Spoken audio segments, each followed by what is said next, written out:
그리고 저는 전광희도 그런 느낌으로 가야 된다고 생각합니다. 자, 협회가 홍명보 감독을 선임한 이후에 난리가 났습니다. 이미 너무 많은 기사와 너무 많은 영상들이 나왔죠. 했던 얘기 또 하면 피로하실 것 같아서 저는 조금 다른 얘기를 해보려고 합니다. 한국 축구에 조금이나마 도움이 될 만한, 뭐라도 조금 남는 게 있을 만한 얘기를 해보려고 노력해보려고 해요. 자, 제가 말씀드리고 싶은 건 딱 요겁니다. 전력강화위원회의 위원들을 구성하는 방식 자체에 문제가 있었다. 그래서 저는 앞으로 전력강화위원회라는 걸 각 분야 최고 전문가들로 구성을 해서 보수도 제대로 주고 상시적으로 운영을 해서 한국 축구의 가장 중요한 결정들을 하게 해야 된다. 이게 제가 말씀드리고 싶은 핵심입니다. 자, 저는 이번 사태를 쭉 지켜보면서 누가 감독이 되느냐보다 누가 감독을 뽑느냐가 훨씬 중요하다라는 걸 다시 한번 뼈저리게 느꼈습니다. 클린스만 감독이 경질된 이후에 정희성 위원장이 부임하고 전강희 위원들이 싹 물갈이가 됐어요. 그 전에 있던 분들 다 나가고 새로운 분들이 들어오셨어. 자, 근데 그 위원분들이 도대체 어떤 기준으로 선정이 된 걸까요? 정희성 위원장의 말에 따르면 다양한 이야기를 듣고자 다양한 경험과 전문성을 가진 분들을 선임했대요. 근데 다양한 분들이라고 하기에는 전원 선수 출신의 대부분 지도자셔. 자, 그럼 그 수많은 선수 출신 지도자들 중에 왜 하필 이분들을 선임한 건지 그 이유와 기준이 궁금한데 그런 구체적인 설명은 없습니다. 그리고 그런 설명이 없는 건 그 전기수 전강희 위원들 선임했을 때도 마찬가지예요. 자, 근데 이 전강희 위원분들이 대표팀 감독 선임이라는 한국 축구의 가장 중요한 일을 하는데 이렇게 그때그때 주먹구구식으로 구성되는 게 맞을까요? 당연히 아니겠죠. 왜냐면 대표팀 감독이라는 건 대기업으로 치면 CEO를 뽑는 거예요. 그 CEO가 누가 되는지가 얼마나 중요해요? 그게 회사의 운명을 좌우한다고. 그래서 글로벌 기업들 보면 CEO 쟁탈전 장난 아니잖아요. 그러다 보니까 각 기업의 이사진들은 훌륭한 CEO를 물색하고 그 사람들을 데려오기 위해서 모든 역량을 쏟을 거란 말이에요. 제일 능력 있는 사람들한테 그 일을 맡긴다고요. 그러니까 능력 있는 CEO를 데려오는 사람들은 그 CEO만큼 능력이 있어야 된다는 거예요. 자, 그렇기 때문에 저는 협회가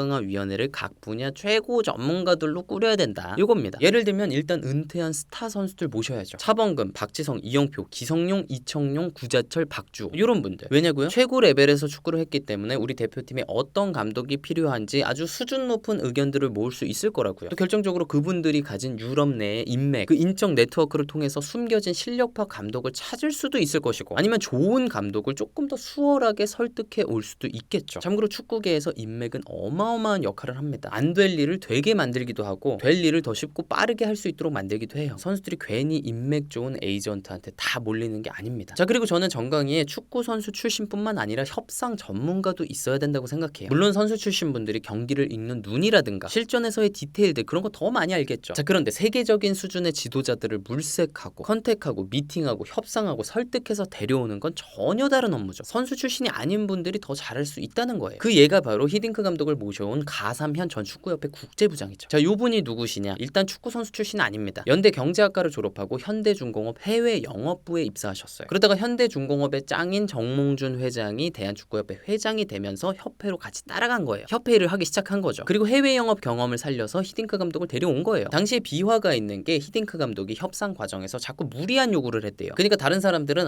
히딩크 감독 할 생각 없다. 저 거절하려고 일부러 저러는 거다. 그냥 제끼고 다른 사람 알아보자. 요랬대요. 근데 가사면 부장의 의견은 달랐다는 거예요. 히딩크 저분이 굉장히 영리한 사람이라 저렇게 무리한 요구를 하는 게 우리가 자기를 얼마나 원하는지 알아보려고 하는 것 같다. 요렇게 생각을 했다는 거예요. 그래서 그 무리한 요구를 협회에다가 다 얘기를 하고 최대한 조율을 해서 히딩크 감독님 원하시는 거 다 들어드리겠습니다. 이래서 히딩크 감독이 오기로 결심했다는 거예요. 그러니까 가사면 부장이 해외 영업 전문가다 보니까 그게 된 거죠. 요런 인력들도 전광희에 너무나 필요하지 않겠어요? 자, 그리고 요거는 조금 신선한 주장일 수 있는데 저는 진심으로 전광희에 유럽 축구를 전문으로 하는 해설위원 그리고 기자분들이 들어가야 된다고 생각합니다. 왜냐? 그분들이 유럽 축구에 대한 정보력이 가장 좋기 때문이에요. 자, 요번에 박주호 위원의 영상을 통해서 일부 전광희 위원들이 제시마치 감독이 누군지도 모르더라. 요런 얘기가 나와서 난리가 났어요. 근데 저는 그분들이 제시마치를 모르는 걸 욕할 게 아니라 제시마치를 모르는 분들을 거기다 앉혀놓은 사람을 욕해야 된다고 생각하는 거예요. 자, 우리가 감독한테 줄 연봉이 넉넉지가 않잖아요. 그러면 유럽에서 알짜배기 감독을 찾아야 된단 말이죠. 그러면 정보력이 너무나 중요해요. 그런 정보력 측면에서 매주 유럽 축구 중계하고 취재하는 해설위원과 기자분들 그런 분들이 최고다. 왜? 그분들은 돈을 받고 일하는 프로시잖아요. 그걸 업으로 하시는데 그분들보다 잘하는 분들이 어디 있어요? 아니, 상식적으로 우리나라에서 가장 중요한 대표팀 감독을 찾는 데 있어서 최고의 정보력을 갖춘 사람들의 의견을 듣지 않는 게 얼마나 낭비입니까? 그런 분들의 그 엄청난 능력이 협회를 비판하는 데만 쓰이고 있어요. 그게 저는 너무 안타까워요. 자, 그리고 여러분 그거 아십니까? 전력강화위원들은 명예직이라서 보수도 안 줍니다. 회의비라는 명목으로 교통비 정도만 준대요. 근데 제가 볼 때는 그것도 아주 큰 문제입니다. 이렇게 중요한 일을 하는데 교통비만 주면 누가 열심히 열심히 하겠어요? 일한 만큼 줘야 책임감 있게 일할 것이고, 또 예를 들어서 성과가 나면 인센티브를 더 주겠다, 그렇게 해야지 추가적인 동기부여가 돼서 열심히 하는 거 아니겠어요? 그렇게 중요한 일을 열정페이로? 그러니까 그분들이 중간에 막 사퇴하시고, 돈 때문에 사퇴하셨다는 게 아니라 제대로 책임감을 지어주지 못한 게 아니냐, 이런 얘기예요. 사퇴하신다고 해도 끝까지 좀 해주세요 이렇게 강제할 수도 없어요. 이게 무슨 기구야? 너무 임시인 느낌이야. 그리고 저는 이 전강이라는 게 지속성이 있어야 된다고 봅니다. 물론 전강이라는 것 자체가 기본적으로 감독을 경질하거나 감독을 선임하거나 이렇게 이 일이 터졌을 때 열심히 작동하는 기구라서 막 매일 출근하는 상근직일 필요는 없어요. 하지만 그래도 체계적으로 인원을 구성해서 장기적으로 끌고 나가야 된다는 거예요. 지금은 위원장이 바뀔 때마다 위원들이 싹 물갈이가 되니까 그 전에 했던 분들 다 나가. 그러면 새로운 분들은 다 이게 처음이야. 그러면 다 같이 모여 앉아가지고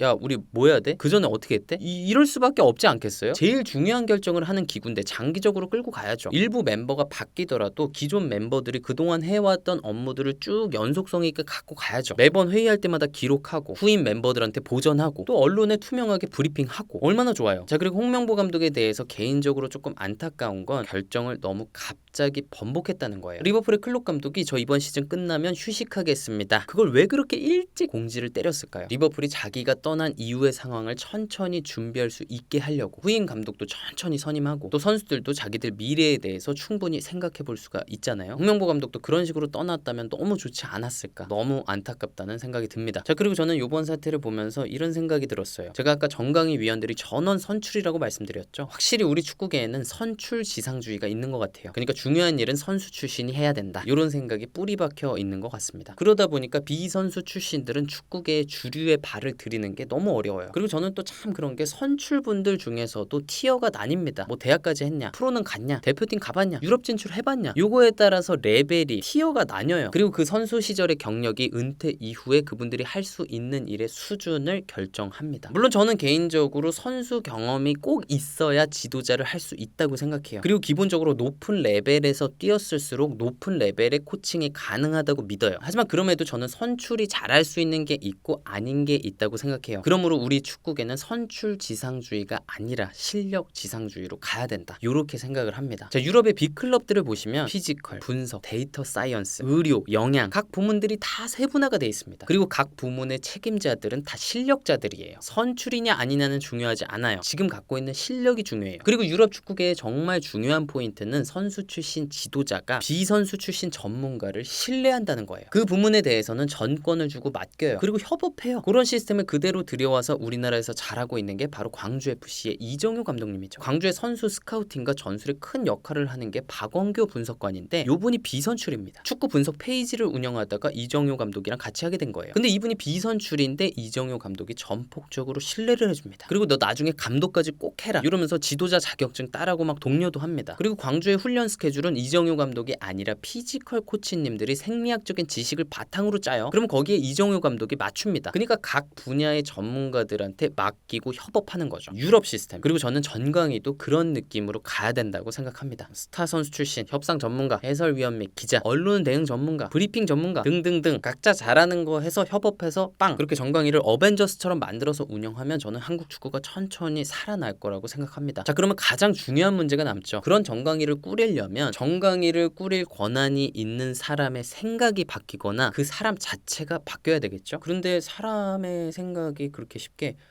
바뀔까요?